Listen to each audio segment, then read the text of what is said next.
Good morning. I am sitting on the floor in front of the mirror at my dad's house, and I thought I would do a get ready with me and go through the products that I use here, because obviously it's getting quite complicated for me now that I'm in 3 different properties, our house in Positano, our house in Tuscany, and then every couple of months or so I come back to Dad's house in England, and I famously don't bring anything with me anywhere I go. I have a very small bag and I don't bring clothes or makeup or anything because I like to keep things in each house. So slowly I'll be getting ready with you in each house so you can see what I use and what I've got. Some things I have the same of and some things I use completely differently. To be fair, everything that I have here is pretty old. In fact, some of it should be binned. My makeup is in 2 little boxes, and the oldest thing, I don't think this company even exists anymore. I've got a hard candy eyeshadow palette that I know I've had since I was about 26 years old. I'm 50. So yeah, because that was from a job that I did, which was sponsored by Hard Candy. That really should go in the bin, but it's been loved and it's been used, and it's only shadow. Anyhow, I'm going to start with mascara because I always start my makeup with mascara. I have a very pared back skincare routine here. I've put on some hyaluronic acid from The Ordinary, followed by 5 drops of plant-derived squalane, which I use instead of moisturising cream. And I've used this for, I'd say, at least 10 or 12 years instead of moisturising cream, and it works far better for me. It stopped all the little spots that I used to get, which I think were caused by moisturising cream, and it makes my skin much better. Anyhow, I'm going to start with mascara, because if I put on mascara after I've put on concealer or anything else, I will either sneeze and it'll go everywhere, or I will just get it everywhere when I put it on.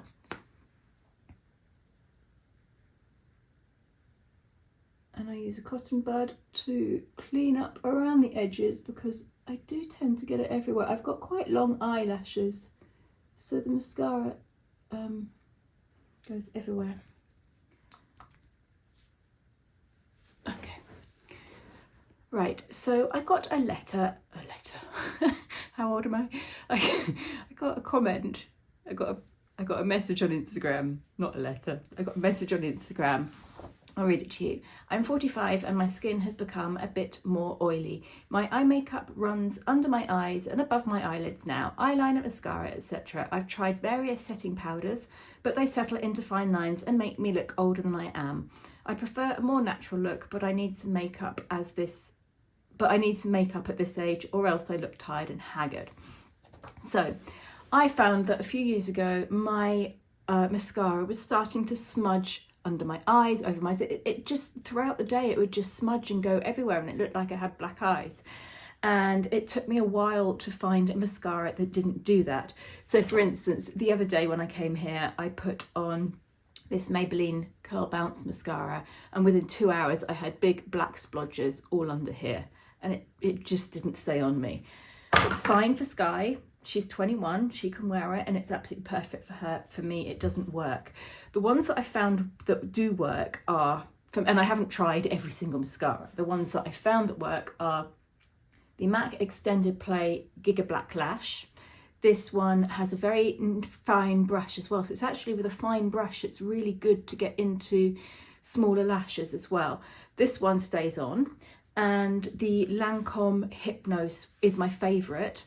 And that stays on really well. It's a really good formula. It doesn't flake, it doesn't smudge, and it builds up a really nice lash as well. So Lancome Hypnose is definitely my favourite. I have also tried it out on friends who've had the same problem. Celine, for example, who is a chef, she has been using it when she's cooking, and she says yes, it stays on really well. So that's definitely a good one to try if you're having a problem with your mascara coming off your lashes and onto your face. Now, the other problem is, this person here has said I've tried various setting powders, but they settle into fine lines. Setting powder is not going to solve the problem. You need to start with a primer. And if you're having problems mainly with your eye makeup, you can get a specific eye primer. I have one here randomly. I don't know why I have this in England, but this is from Urban Decay. And this is an eye primer. You can get all sorts of different ones. This one is just like a little natural coloured cream, and I just put a little bit on my ring fingers and just put it over where my eye makeup will be and let that settle into the skin for a minute. That will hold your makeup in place much better. Now, there's all sorts of makeup you can use. If you're using powder eyeshadows, those are the ones that will often settle into the creases and wrinkles.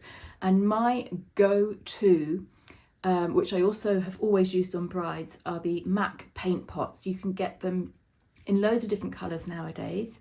I don't actually have any here to show you, unfortunately, but they're little pots of pigment, and they are great on the eyes. If you're pale like me, if you're pale like me, Painterly is the nude colour that you want to get.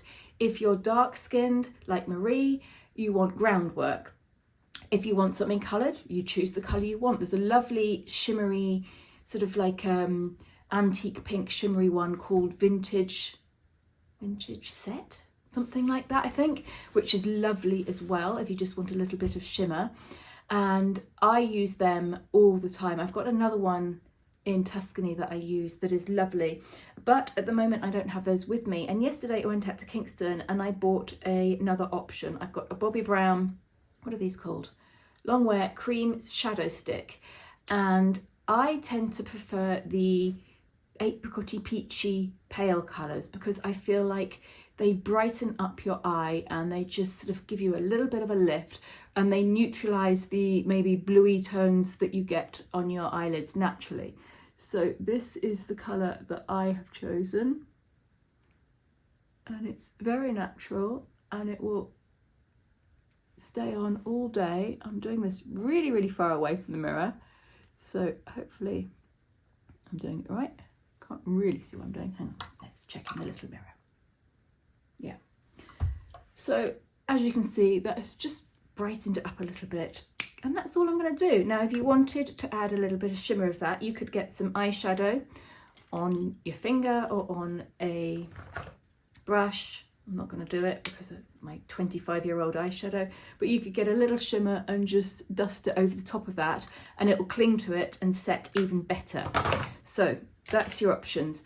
Eyeliner, I don't wear eyeliner. I haven't worn eyeliner for a good 2 or 3 years now, so I'm out of date with what is good and what is not. So unfortunately, I can't help you with that. But from my experience, when I did use eyeliner, a really good one that doesn't budge is the Kat Von D tattoo eyeliner, which is like a felt tip pen style.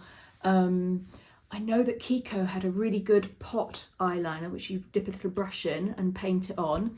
And I think the Charlotte Tilbury pencil eyeliner is pretty good as well. They tend to stay where they're put, but I don't use eyeliner. So now under the eyes,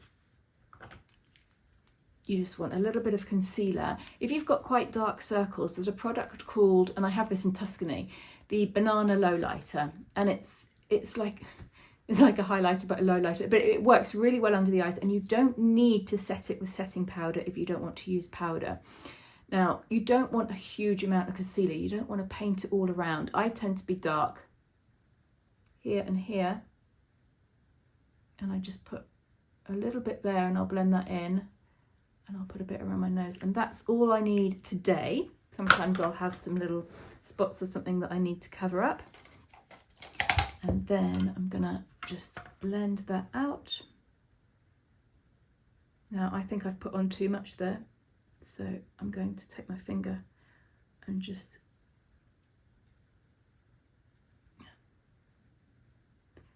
and I tend to take it up here. It tends to be a little bit red up here, so sometimes I'll just blend it up into the T-zone a bit. I'm using, here I've got the Charlotte Tilbury concealer, I would normally use a Lancome setting powder or a Charlotte Tilbury setting powder. I don't have any of those with me. All I have is an old MAC blot powder, which is, again, not really the right colour for me, but it'll do the job. It's just a little bit pale. So I'm just going to dust that on with a little brush to set it in place. And there we go. And that eye makeup will not budge. The concealer might obviously go up into the fine lines, but if it does, I will, in a few hours time, I will get a tissue and I will just lightly wipe it and just sort of like get it back into place. Now I need some colour in my cheeks, and again I have the most horrendous, I really shouldn't be showing this, I've got one of those little old bourgeois blushes and it has no lid, and I'm going to use that and it'll get some colour into my cheeks and make me look alive. And sometimes you'll go into the bathroom or into a different light and you'll think, oh my God, what have I done? That's far too much. So I get a foundation brush and I just blend away the edges and just tone it down a bit. There we go.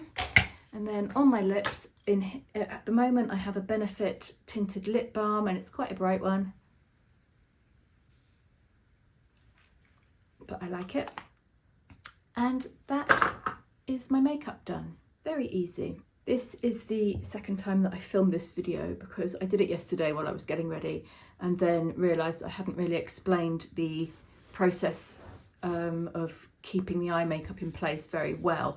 It's sometimes really hard to film and do something and talk all at the same time because you're so distracted with all the other things. So if I'm, for example, I did a cooking video recently where which will probably be out, oh no, it's already going out, the fudgy brownie one, and I forgot to put 2 ingredients into the cookies because I wasn't concentrating. I was checking that that the camera was framed right and the lighting was okay and making sure that it was still recording, and there's so many different factors in what you're doing and you're doing 3 different things at once, and sometimes I get distracted by what I'm doing or what I'm filming and I don't get the point across of what I want to actually say. And I'm tending to find that with every video that's a chatty video that I'm talking in, I look it back afterwards and I think, I didn't get the point across. I didn't talk about what I wanted to talk about in the way that I wanted to do it. So it can be quite frustrating. But I think I've managed in this video to talk about the eye makeup. I also wanted to mention Carlo will be doing videos on this channel. We've just started it very, very recently and he's still getting his head around it, and we've got to also figure out what we're going to put on this channel and what we're keeping on the main channel. So he will be coming in at some point and we probably will try and do some conversational videos between the two of us, which is actually really hard because when we're together we speak in Italian. And we don't want to have like a full conversation in Italian because that would mean subtitles all the way through. And I know a lot of people hate the subtitles. But the problem is when we try to have a conversation in English, sometimes he doesn't quite understand exactly what I've said. So then I have to repeat it in Italian, or he thinks he's understood, but he hasn't, and he answers something completely differently. And it can get quite complicated quite quickly.